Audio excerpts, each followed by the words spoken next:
Rising Pakistan और rising Pakistan में आज जनाब आपकी मुलाकात एक ऐसी इंस्पिरेशनल स्टोरी से करवानी है कि आप इनकी वीडियोस देख के इनसे मिल के बाकायदा एक लफ्ज होता है उर्दू का दंग रह जाना। आप दंग रह जाएंगे इसलिए कि पाकिस्तान का फख्र भी है और अपनी फैमिली का भी फख्र है और इन्होंने एक ऐसा यूनिक काम किया क्योंकि पाकिस्तान में वो होता नहीं है। व्हील चेयर पे जो लोग हैं वो वैसे तो उनके लिए खेल खेलने के मौके वैसे ही बहुत कम है, लेकिन टेनिस एक ऐसी स्पोर्ट है कि जो पाकिस्तान में व्हील चेयर पे नहीं खेली जाती। ये सब कैसे हुआ, कैसे आसिफ जो है टॉप 100 प्लेयर्स में शामिल हो गए, ये कहानी आज राइजिंग पाकिस्तान में हम आपके सामने लेकर आए हैं और बहुत ऑनर्ड फील कर रहे हैं कि आसिफ गुल अब्बासी हमारे साथ मौजूद हैं। अस्सलाम वालेकुम आसिफ। वालेकुम अस्सलाम। सिक भाई बहुत शुक्रिया कि आपने मुझे मौका दिया ताकि मैं अपना बता सकूं कि व्हील चेयर स्पोर्ट और wheel chair tennis specifically Pakistan में कितनी ज़रूरी है, लोगों की बेहतरी के लिए, उनकी रिहेबिलिटेशन के लिए बहुत ज़रूरी है। एग्जैक्टली। अच्छा, लेकिन आपकी हम कुछ वीडियोस भी दिखाएंगे, आपने जो अवार्ड्स लिए हैं, जो चैंपियनशिप्स वगैरह, वो भी सारी कहानी होगी, लेकिन पहले मुझे मुख्तसरन जरा कहानी शुरू से बताएं। आप लाहौर से आपका ताल्लुक है, ये कैसे पोलियो हुआ, कैसे हुआ, जरा अपनी बचपन की कहानी थोड़ी सी बताइए। मेरा ताल्लुक बेसिकली मेरे वाले साहब जो हैं मरी से हैं और उसी तवसत से, लेकिन वालदा लाहौर में, तो मेरा पहला बचपन जो है वो लाहौर में गुजरा इस तवसत से। और बचपन में मुझे पोलियो हुआ, लेकिन मैं इससे छोटा सा एक वाक़या सुनाता चलूँ कि जब मुझे पहली दफ़ा महसूस हुआ कि कोई कमी है। ऐसा था कि मैं स्कूल में पढ़ रहा था तो मुझे पीटी टीचर ने कहा कि जी एक दूसरे लड़के को उठाया और मुझे उठाया कि जी भाग के जाओ और दीवार को हाथ लगा के आओ। उसमें मैं शायद दूसरी क्लास में था, मुझे पता नहीं था कि मेरे साथ कोई कमी है, कोई डिसेबिलिटी है। तो मैं भागा, मैं रास्ते में गिर गया। जब मैं गिरा रास्ते में तो मेरे आंसू जो है वो आंखों से बहने शुरू हो गए, लेकिन मुझे इतना याद है कि वो मेरे नक्श अभी तक मेरे जहन में है कि मैं गया, दीवार को हाथ लगाया और फिर वापस आया। बाकी मैंने वहाँ गिरा, वापस नहीं आया, मैं दीवार को हाथ लगाया और वापस गिर के उठ के दीवार को हाथ करके अपनी जर्नी और तो फिर वापस आया। तो मैं रो रहा था और मुझे अभी भी वो महसूस होता है कि जैसे मेरे आंसू अभी तक जमे हुए हैं। लेकिन उसके बाद पता नहीं अल्लाह ताला ने ऐसा मेरे अंदर कोई स्पोर्ट्स का जुनून डाल दिया कि फिर मैंने स्कूल में कोई ऐसी स्पोर्ट नहीं थी कि मैंने ना खेली। वाह। और उस डिसेबिलिटी, मुझे ऐसा लगता था कि मैं जो नॉन डिसेबल बंदे हैं मैं उनसे ज़्यादा एबल हूँ। और मैं क्या खेलते थे आप स्कूल में? मैं बचपन में जैसे बच्चे क्रिकेट खेलते थे, हॉकी का सीज़न आता था हॉकी खेलते थे, फुटबॉल आता तो मैं फुटबॉल गोलकीपर होता था। और फिर मतलब कोई ऐसी स्पोर्ट नहीं है जो मैंने स्कूल में ना खेली। आपको बाकी क्योंकि इस तरह के जो खासतौर पे जो पोलियो के जो मुतासरीन होते हैं लोग, मैंने एक चीज़ नोट की है कि उनके महल्ले वाले, उनके स्कूल के स्टूडेंट्स, टीचर्स, उनकी तरफ से भी, घर वालों की तरफ से भी कई दफ़ा थोड़ी सी डिस्करेजमेंट मिलती है कि तुम नहीं कर पाओगे। आपके केस में कैसा था, घर वालों का, स्कूल का? पहले मैं ये बताना चाहता हूँ कि जैसे मैं स्पोर्ट में दाखिल हुआ तो मैं गिर जाता था, भागता था, गिर जाता था, भागता गिरता था। लेकिन स्पोर्ट की वजह से मेरे अंदर ताकत आती गई, मेरी बेहतरी आती गई, मेरी टांग में भी बेहतरी आती गई। और जैसे आपने कहा कि बहुत मुश्किल होता था कि बाज़ वक़्त आपके क्लास फेलोज़ या दूसरे लोग भी आपका मजाक उड़ाते थे कि तुम नहीं कर सकते, नहीं कर सकते। लेकिन मैं उनसे ज़्यादा करके दिखाता था। मुझे इतना याद है कि जब फ्रिस्बी खेलते थे तो मेरा जो जंप होता था वो सबसे हाई होता था और मैं वो किसी से जाने नहीं देता था। जबरदस्त। तो अच्छा, टेनिस कैसे आया आपकी जिंदगी? टेनिस ऐसे आया कि इस्लामाबाद में रह रहे थे। लेकिन सॉरी, उससे पहले हम ये भी बताते चलें कि माशाल्लाह 3 मास्टर्स किए फिर आसिफ ने मास कम्युनिकेशन में, मार्केटिंग में और उर्दू लिटरेचर में, और फिर टेनिस कैसे आया? टेनिस बचपन से, जैसे मैंने बताया कि मैं स्पोर्ट्स खेलता था, तो जब इस्लामाबाद में यहाँ पे आए और मेरा कज़न जो ऑलरेडी टेनिस खेलते थे वो कोच था, तो फिर ज़ाहिर इंस्पिरेशन मिलती थी कि टेनिस खेलें। फिर हम ये करते थे कि जब कोई चीज़ अवेलेबल नहीं होती थी तो हम मिट्टी पे लकीरें लगा के हाथों के साथ खेलना शुरू कर देते थे। देखते थे ना कि टेनिस क्लब में लोग टेनिस खेल रहे हैं, ठीक है, तो वो इंस्पिरेशन मिलती थी कि हम भी ऐसे कर सकते हैं। तो उनका एक्शन करना, उनका स्टाइल बनाना प्लेयर्स के देख के तो बॉल उसी तरह से ऐसे थ्रो करके सर्विस कराना। तो क्रिकेट क्योंकि बचपन में खेलते आ रहे थे तो उससे लगाव था। आपको पता है क्रिकेट नहीं खेलते तो वो पाकिस्तानी नहीं है हमारे खून में शामिल है। तो खैर उससे फिर मिलती, फिर मुझे चांस मिला कि यहाँ पे F9 पार्क है शायद आपने जी, वहाँ पे टेनिस कोर्ट से फिर मैंने वहाँ पे शुरू की टेनिस, मतलब एज अ कोच। वहाँ पे कोचिंग करता रहा।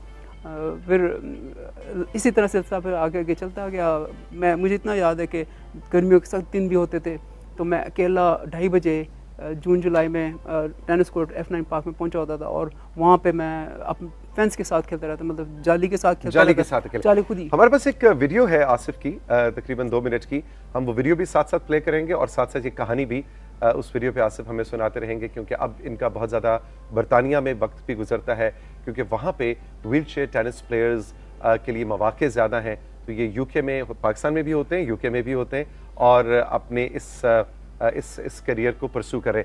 तो कंट्रोल रूम से मैं गुजारिश करूंगा कि ज़रा अगर वीडियो प्ले हो जाए तो हम एक्चुअली अभी सारी कहानी को विजुअली आपको दिखाएं।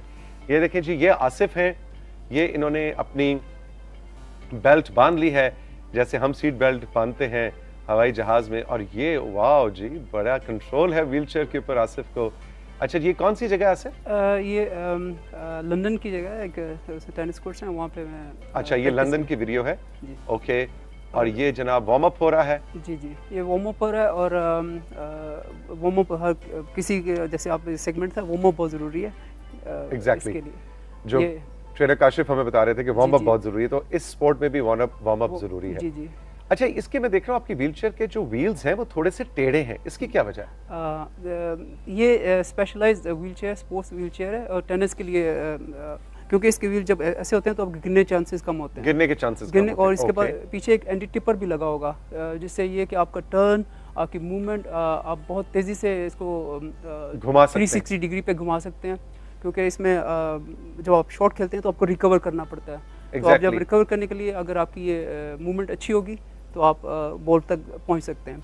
और जैसे अब आपने तैयारी पकड़ ली, आपने रैकेट जी जी पकड़ लिया है और टेनिस का बॉल है, और अभी थोड़ी देर में हम आपको दिखाएंगे कि एक्चुअली खेलते कैसे हैं आसिफ टेनिस इस व्हीलचेयर पे बैठ के। तो ये वार्म अप का हिस्सा है, मतलब आप थोड़ा सा बॉल और अपनी वार्म अप कर रहे हैं, ताकि मूव भी कर रहे हैं एक हाथ से और एक हाथ से पुश कर रहे हैं। अंदाज़न दुनिया में पैरालंपिक्स के अलावा भी चैंपियनशिप्स होती हैं टेनिस की? बिल्कुल बिल्कुल, वर्ल्ड टीम टूर हो रहा है, जैसे डेविस कप है मर्दों का, फेड कप है औरतों का, इसी तरह वर्ल्ड टीम टूर भी है, मतलब पूरी नेशंस, पूरी कौमें जो आपस में वो खेलती हैं और वो एक पूरा फिर उनको, उसके बाद इनके जैसे ATP टूर है, वर्ल्ड व्हीलचेयर टेनिस का भी टूर है, उसमें फ्यूचर्स है, उसमें ITF 1 है, ITF 3 है, ITF 2 और उसके बाद super series. Okay, super series में ब्रिटिश ओपन है और दूसरे टूर्नामेंट्स हैं। तो आप वहाँ पे बरतानिया में जब टेनिस खेल रहे होते हैं तो आपको कभी ख्याल नहीं आता कि पाकिस्तान में अगर व्हीलचेयर टेनिस होती तो आप भी 17-18 साल की उम्र में, मतलब आपने तो बहुत लेट जाके वहाँ पे टेनिस खेलनी शुरू किया, आई थिंक 30+ पे जाके? जी जी जी बिल्कुल, सही कह रहे हैं आप। अगर मुझे ये मौका मिलता, क्योंकि जैसे मैंने बताया कि मैं बचपन से बहुत ज़्यादा स्पोर्टी था, खेलता रहता था, तो अगर मुझे ये पता होता कि व्हीलचेयर टेनिस अगर पाकिस्तान में होती तो मुझे यकीन है कि मैं अभी वर्ल्ड चैंपियन या टॉप 10 में ये इस वक्त ज़रूर होता। लेकिन अभी हमारे लिए भी आसिफ बहुत फख्र की बात है कि आपने 82 की रैंकिंग वर्ल्ड में ली, और एक छोटी सी शॉर्ट 10-15 सेकंड की वीडियो है हमारे पास जो कि हम आपको दिखाना चाहेंगे, जिसमें कुछ अवार्ड्स और ट्रॉफीज वगैरह का सिलसिला है। हाँ जी, वो वाली जरा वीडियो प्ले करेंगे। ये जरा बताइए आसिफ, ये कौन कौन से मेडल्स हैं? ये यूके में रहते हुए जब नेशनल उनके टूर्नामेंट्स होते हैं, नेशनल सीरीज टूर्नामेंट्स होते हैं, तो मैं 2017 से 2019 तक मैंने 16 में पार्टिसिपेट किए और 15 जीते। मतलब कोई टूर्नामेंट ऐसा नहीं था कि जो मैंने गोल्ड ना लिया उसमें। और उसके बाद लगातार 3 साल मैं player of the year award भी जीता रहा हूँ नेशनल सीरीज़ फाइनल में, जो उनके मतलब यूके में जो नेशनल सीरीज़ फाइनल होते हैं ना, उसमें मैं 3 दफ़ा player of the year award हासिल किया मैंने। आसिफ हमारे साथ मौजूद हैं, आसिफ गुल अब्बासी, और एक बड़ी ज़बरदस्त इंस्पिरेशनल स्टोरी, क्योंकि पाकिस्तान में व्हीलचेयर टेनिस नहीं होती तो ये बरतानिया गए और टैलेंट इतना ज़्यादा था कि आपने देखा कि वहाँ जाके इन्होंने सबको हैरान कर दिया। एक छोटा सा ब्रेक लेना चाहूँगा मैं इस वक्त राइजिंग पाकिस्तान में, और ब्रेक से जब हम वापस आएंगे साथियों, तो मैं आसिफ से अब ज़रूर जानना चाहूँगा कि इस वक्त के जो यंग व्हीलचेयर पे जो हमारे बच्चे हैं, बच्चियाँ हैं, जो कोई भी स्पोर्ट खेलना चाहते हैं, उसके लिए आसिफ के पास क्या मशवरा है, गवर्नमेंट ऑफ पाकिस्तान के लिए क्या मशवरा है, पाकिस्तान स्पोर्ट के लिए क्या मशवरा है, कैसे हम इंश्योर कर सकते हैं कि आसिफ जैसा टैलेंट जो है वो पैरालंपिक्स में पाकिस्तान की भी नुमाइंदगी करें, जबकि ऑलरेडी इतने अवार्ड्स जीत चुके हैं। रही मेरे साथ, अभी मिलते हैं।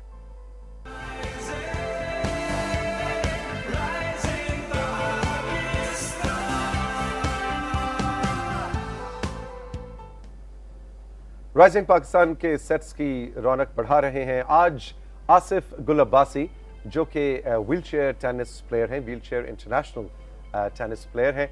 बहुत से अवार्ड्स, बहुत से मेडल्स जीत चुके हैं। पाकिस्तान में भी रहते हैं, बरतानिया में भी रहते हैं। बरतानिया में मेरा ख्याल है टेनिस की वजह से अब आपका वहाँ पे वक्त ज़्यादा गुजरता है। तो ये बताइए कि क्या अब आप मशवरा देंगे गवर्नमेंट को, पाकिस्तान स्पोर्ट्स बोर्ड को, जनरली बच्चों को, कैसे व्हीलचेयर टेनिस को प्रमोट हम पाकिस्तान में कर सकते हैं? गवर्नमेंट ऑफ पाकिस्तान को अपना एक रोल प्ले करना पड़ेगा और इसको समझना, अवेयरनेस लानी पड़ेगी हमें कि जी व्हीलचेयर स्पोर्ट्स पाकिस्तान में बहुत टैलेंट है और बहुत टैलेंटेड लोग हैं जो कि वेस्ट हो जाते हैं, जिनको जैसे मुझे पता नहीं चला। अगर मुझे पहले पता होता तो शायद मैं इसी तरह मैं कहता हूँ जो यंग जनरेशन है किसी वजह से डिसेबिलिटी का शिकार हो गए हैं, तो उनके लिए सेंटर्स बनाने चाहिए ताकि वो अपना वहाँ स्पोर्ट्स की एक्टिविटीज़ कर सकें। गवर्नमेंट को उनको व्हीलचेयर प्रोवाइड करनी चाहिए जो स्पेसिफिकली स्पोर्ट्स के लिए व्हीलचेयर जिस तरह आपकी है। जी ये महंगी है, लेकिन अगर पाकिस्तान खुद काफ़ी सारी चीज़ें बना सकता है तो ये स्पोर्ट्स व्हीलचेयर भी बनाना मुश्किल काम नहीं है। ठीक है। अगर मेरा ख्याल है कि मैं किसी अच्छे लोग को वो बना सकते हैं। और उसके अलावा जो उनके लिए फाइनेंशियल सपोर्ट होनी चाहिए ताकि ज़्यादा टूर्नामेंट इंटरनेशनली खेल सकें। नेशनल एक इजरा होना चाहिए नेशनली कि जिसमें पार्टिसिपेट करें और अपनी जो टैलेंट वो दिखा सकें। पाकिस्तान टेनिस फेडरेशन ऐसा एक शुरू करे प्रोग्राम जिससे हमें टैलेंट हंट करने का मौका मिले। हम जा सकते हैं जो सेंटर्स हैं उनमें और उनको जाके देख सकते हैं कि कोई यंग जनरेशन जो किसी ना किसी वजह से मजदूरी का शिकार है, एमपीटी हैं, वॉर वेटरन्स हैं, हमारे जवान हैं, उनके लिए हम उनकी बहाली के लिए हम कर सकते हैं। जैसे कि एक श्रीलंका में प्रोग्राम हुआ, उन्होंने सिर्फ वॉर वेटरन्स जो आर्मी के लोग थे उनके लिए प्रोग्राम शुरू किया जो किसी डिसेबिलिटी का शिकार हो गए, एमपीटी लिम्ब लॉस हो गया, तो वो अभी आप यकीन करें कि वो टॉप 50 में हैं, टॉप 50 में खेल रहे हैं। मतलब उनको अपॉर्चुनिटीज़ मिल रही हैं, उनका एक टूर्नामेंट। और ये श्रीलंका की मिसाल है। श्रीलंका छोटा सा मुल्क है। और अच्छा ये बताइए आसिफ के टेनिस के अलावा और कौन कौन सी स्पोर्ट हैं जो कि व्हीलचेयर पे खेली जा सकती हैं या खेली जाती हैं? आप नाम ले लें। अभी तो व्हीलचेयर बैडमिंटन भी है, व्हीलचेयर बास्केटबॉल तो बहुत ज़्यादा दुनिया में बहुत ज़्यादा डेवलप, व्हीलचेयर बास्केटबॉल तो, व्हीलचेयर टेनिस भी अब बहुत ज़्यादा डेवलप कर चुकी है। मतलब अब काफ़ी सारे मुल्कों में खेली जा रही है। तो जैसे कि हमारी आबादी बहुत ज़्यादा है और उसमें डिसेबिलिटी के अभी पढ़ रहा था कि 12 से 15% जो है किसी न किसी डिसेबिलिटी का शिकार हैं। तो उनको हम मेन स्ट्रीम में ला सकते हैं, उनको कुव्वत दे सकते हैं, उनको हिम्मत दे सकते हैं कि तुम अगर चाहो तो व्हीलचेयर स्पोर्ट्स को खेलते हुए दुनिया में नाम लेके जा सकते हैं, पाकिस्तान का झंडा जो रोशन लगा सकते हैं, नाम रोशन कर सकते हैं। आप आसिफ ये भी हो सकता है कि मतलब आप मेंटोर करें, है ना? आई थिंक आप अभी प्रोग्राम से पहले जो मेरी आपसे बात हो रही थी तो आप ये भी कह रहे थे कि आई ऑफर माय सर्विसेज कि यंगस्टर्स को मैं उनको कोच करूं, उनको ग्रूम करूं, अपने तजुर्बे की रोशनी में उनको बताऊं कि कैसे करना है और कैसे करना है। तो मेरा ख्याल है आपकी इस मौजूदगी का भी हमें पूरा फ़ायदा उठाना चाहिए इस मुल्क के अंदर कि हम उन बच्चों को, उन बच्चियों को, उन लड़कियों को, लड़कों को हम इस तरफ लेके आए। ज़बरदस्त, बहुत अच्छा आपने पॉइंट बताया कि जिस तरह मैं ना सिर्फ आपको बताता चलो मेरी क्वालिफिकेशन, मैं LTA लेवल 3 टेनिस कोच हूँ। मैंने ECB level 2 cricket coaching course किया हुआ है। मैं फंडामेंटल मूवमेंट स्किल्स में लेवल 2 किया हुआ है। उसके बाद मैंने व्हीलचेयर बास्केटबॉल में कोचिंग का सर्टिफिकेट है, व्हीलचेयर रग्बी में मेरे पास सर्टिफिकेट है। आपको तो ज़्यादा वक्त प्लेग्राउंड में गुजरता है मुझे लगता है। जी बिल्कुल यही है। ये सारी स्पोर्ट अगर आप खेलते हैं और इनके सर्टिफाइड कोच हैं आप, जी तो मेरा ख्याल है मतलब घर आने का टाइम तो नहीं मिलता। मैं शुरू से ये कहता हूँ कि मैं शायद सोता भी ट्रैक्स में ताकि मौका मिले तो कुछ ना कुछ स्पोर्ट खेलें। Well said, well said. अच्छा अब जरा थोड़ा सा मैं उस आसिफ के पास आपको लेके जाना चाहूँगा जिसकी कहानी आपने मुझे शुरू में सुनाई थी कि जो क्लास 2-3 के अंदर जब वो भागा था और गिर गया था और वो रो पड़ा था, लेकिन उसने अपनी जर्नी मुकम्मल की थी। आज जब मुड़ के देखते हो तो मेरा ख्याल है you must feel proud Asif, आपने हमारा तो फख्र से सर बुलंद किया ही है। आपने अपने आप को, वो जो गिरे थे ना और भाग के दीवार को हाथ लगा के आए थे, उस वाले आसिफ ने आपको यहाँ तक पहुँचाया है। बेशक इसमें कोई शक नहीं है कि पता नहीं, वही बात है कि हिम्मत करने से आपकी मंजिलें आसान होती हैं। अगर आप वो हिम्मत हो तो पहाड़ों का सीना भी चीर सकते हैं, आप हिम्मत हो तो चांद पे कमंदे भी डाल सकते हैं। और ये सिर्फ कहने के जुमले नहीं, एक्चुअली ऐसा होता है। बिल्कुल बिल्कुल। और मैं आपके सामने, मैंने अभी लेट शुरू किया है, लेकिन मेरा अल्लाह ताला ने मुझे इस हिम्मत दी कि मैंने पाकिस्तान का झंडा वहाँ पे लगाया। मैं आपको थोड़ी सी बताता चलूँ कि जब मैं ब्रिटिश ओपन खेलने गया यूके में, वहाँ ये सुपर सीरीज़ है, उसमें टॉप के जो 1 2 3 4 10 प्लेयर्स वो कम्पीट करते हैं और उसकी बड़ी वैल्यू है। तो मैंने पार्टिसिपेट किया, मेरी एक्सेप्टेंस हो गई। तो मैं जब गया वहाँ पे तो मैंने देखा कि सब मुल्कों के ऐसे झंडे लगे हुए हैं, सब मुल्कों के, और टेनिस कोर्ट्स के इर्द गिर्द। मैंने देखा पाकिस्तान का झंडा मिस है। तो जब ये मैंने देखा तो मैंने ऑर्गेनाइजर से कहा कि मेरा पाकिस्तान का झंडा भी लगाएं कि मैं यहाँ रिप्रेजेंट कर रहा हूँ। तो उन्होंने कहा जी पाकिस्तान का पहला प्लेयर आया है जो पार्टिसिपेट करने, तो हमारे पास झंडा ही नहीं है। तो फिर अगले दिन उन्होंने स्पेशल झंडा लेके आए और फिर उन्होंने जब लगाया तो मैंने फिर नीचे उतर के, नीचे उसके बिल्कुल मैंने नीचे बैठा और फिर मैंने यहाँ पे इशारा किया कि ये मेरे मुल्क का झंडा है, इसको मैंने यहाँ बुलंद करना है सब झंडों के दरमियान में। तो हमारे उससे सॉफ्ट इमेज बहुत ज़्यादा हुआ। लोग मुझे पूछते थे आप कहाँ से हैं?